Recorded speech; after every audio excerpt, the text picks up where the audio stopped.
कशी पेरली.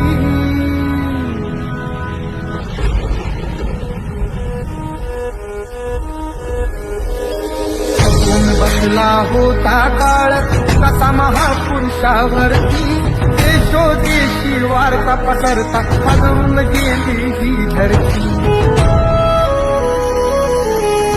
काळजातील हंस हरपला तरी आला आली भरती.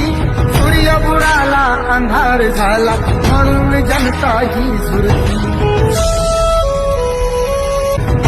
काळाने भीमरायांची प्राणज्योत ती चोरली.